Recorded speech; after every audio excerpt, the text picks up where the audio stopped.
Most of you good people already know, your usual parish priest, Father Dominic Johnson, has been relieved of his duties, pending the outcome of a commission of inquiry. I'm not the kind of guy to prejudice an impartial, objective investigation, but what kind of real man would want to bugger a piece of poultry? You know what I'm saying? Jesus, the vile bastard was found in a farmyard with his dick up the back end of a rooster. Holy fucking shit. It wasn't even a female bird. I like to think that I'm a compassionate, open-minded priest. But really, isn't it cruel enough that it ends up in a basket with a portion of French fries without fucking the poor thing senseless first?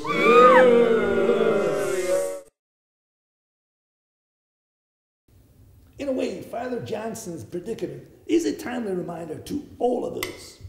I'm not talking about the problems associated with being sexually intimate with farmyard animals. God knows I could talk on that subject for days. Today's sermon is going to be about the ordination of gay priests. As I said, I like to think that I'm a compassionate man, a fair-minded man, a man who can see all sides of a debate, a man who takes a balanced view before deciding on a position. But there's no way we're having fucking Nancy boys in the priesthood. As the Bible tells us, it's not natural for one man to lie down with another. Hell, it's even more unnatural for one man to screw another. You know what I'm saying? There are so many unanswered questions about homosexuality. I mean, how do they decide who's the bitch? Does your asshole become floppy after years of abuse? Who's responsible for bringing the lubricating cream? The fucker or the fucky? After you Roger the fine young man, can you ever go straight again? Who gets to say, not tonight, I got a headache?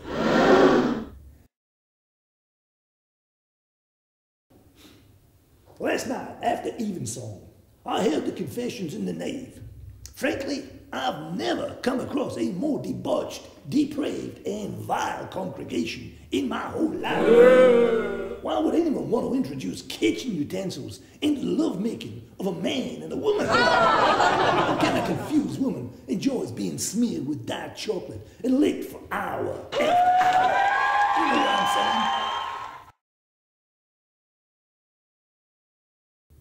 And the older gentleman, who shall remain nameless, Dr. Henderson, who wanted absolution from the sins of persistent daily masturbation. You dirty fucker. You should be ashamed of yourself. You should know better at 98 years of age. No wonder your eyesight's failing. That stroke that you had when you were 72 was God's way of telling you to leave your dick alone. Man, he sure works in mysterious ways. You know what I'm saying?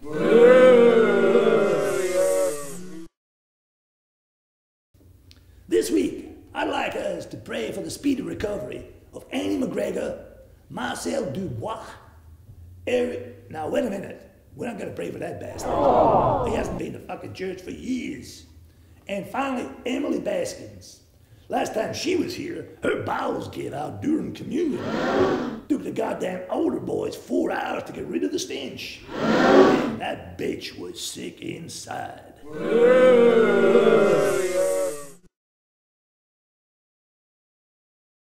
I've just come back from a trip to Malawi.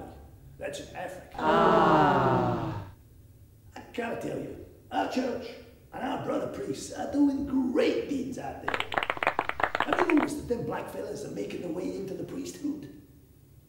I don't mind that. I'm not racially prejudiced. Thank God them boys are taking a vow of chastity. I tell you, some of those young men are so well endowed, they ruin a decent woman for the rest of you guys. You know what I'm saying? Ooh, and those beautiful young African ladies with the beautiful faces and their fit young bodies. Ooh, running around flaunting those huge boobies. And I mean huge boobies. Know what I mean? Ooh, some of those monsters just ain't possible to get both hands around one. You know what I'm saying? That brings me to the end of today's sermon. But before you good people return home, I want you to remember the words of our great leader, Archbishop Donahue. When he said, why is it when we talk to God, we're said to be praying, but when God speaks to us, we're schizophrenic? Go in peace. You know what I'm saying.